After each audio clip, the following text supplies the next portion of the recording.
Assalamualaikum warahmatullahi wabarakatuh. Izin memperkenalkan diri, nama saya Khairunisa. Saya berasal dari instansi Basarnas, lebih tepatnya berada di Kantor Pencarian dan Pertolongan kelas B Banten. Saya peserta Latsar dari Angkatan 10 kelompok 3.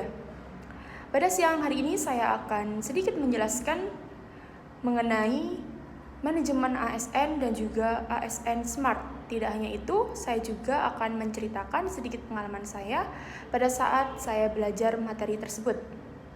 Dalam manajemen ASN dan juga Smart ASN terdapat dasar hukum yaitu Undang-Undang Nomor 20 Tahun 2023 yang dimana dalam manajemen ASN saya belajar bahwa pengelolaan SDM aparatur yang profesional merupakan kunci utama dalam membentuk birokrasi yang lincah dan melayani. Materi manajemen ASN dan Smart ASN membuka pemahaman saya bahwa ASN itu tidak hanya dituntut untuk bekerja secara administratif, tetapi juga harus menjadi aparatur yang adaptif, inovatif, dan berintegritas tinggi.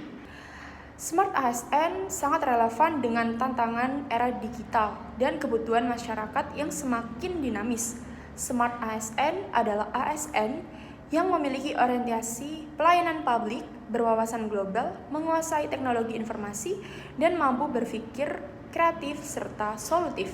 Bagi saya, Smart ASN adalah cerminan ASN yang tidak hanya cerdas untuk memahami teknologi, akan tetapi mampu untuk mengaplikasikannya dalam memberikan pelayanan publik yang berkualitas dan bertanggung jawab dalam beretika dalam bermedia sosial. Mungkin itu sedikit dari pemaknaan saya untuk manajemen ASN dan Smart ASN. Sekarang lanjut mengenai pengalaman belajar saya dari materi manajemen ASN dan juga Smart ASN. Pada hari pertama pembelajaran Agenda 3, saya merasa sangat antusias karena materi yang disampaikan sangat dekat dengan realitas pekerjaan saya sebagai seorang ASN. Proses belajarnya juga sangat interaktif, dimulai dengan pemaparan materi oleh fasilitator hebat dan juga menggugah semangat kami yaitu Ibu Ati Lestari sebagai Pranata Humas Ahli Muda Biro Hubungan Masyarakat dan Umum. Saya dan juga teman-teman juga diajak untuk berdiskusi untuk mengetahui sejauh mana sih keaktifan kita mengenai implementasi Smart ASN di UPT kita masing-masing. Pada pembelajaran tadi, saya juga mendapatkan materi mengenai ASN Governance.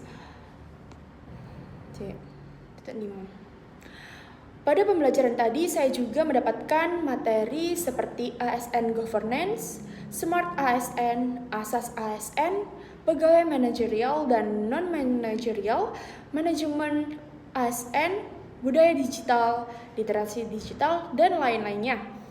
Tidak hanya itu, Ibu Ati juga menanyakan mengapa sih Smart ASN ini menjadi dasar dari Smart Governance.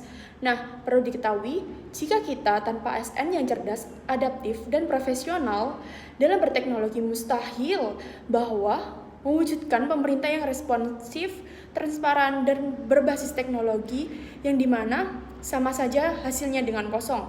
Saya merasa lebih termotivasi untuk terus mengembangkan diri saya, terutama dalam penggunaan teknologi digital dan peningkatan kualitas pelayanan publik.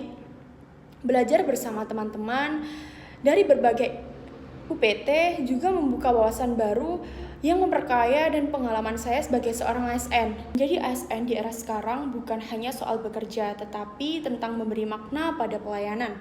Smart ASN adalah fondasi utama dalam membangun smart governance, pemerintahan yang transparan, partisipatif, dan berbasis digital.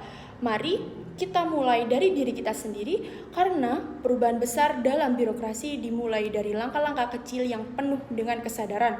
Maka dari itu saya sampaikan, jadilah ASN yang tidak hanya hadir di meja kerja tetapi juga hadir di hati masyarakat. Mungkin itu saja pemaparan saya dari makna manajemen ASN dan juga Smart ASN dan pengalaman saya ketika saya belajar materi tersebut dengan rekan-rekan dan juga mungkin Siang hari ini yang bisa saya paparkan hanya itu saja terkait manajemen ASN dan juga Smart ASN serta pengalaman saya ketika belajar materi agenda 3 ini. Semoga ini tidak hanya menjadi teori tetapi bisa diterapkan di lingkungan kerja kita masing-masing. Saya akhiri. Wassalamualaikum warahmatullahi wabarakatuh. We are family. Afiknam Jagat Samagra.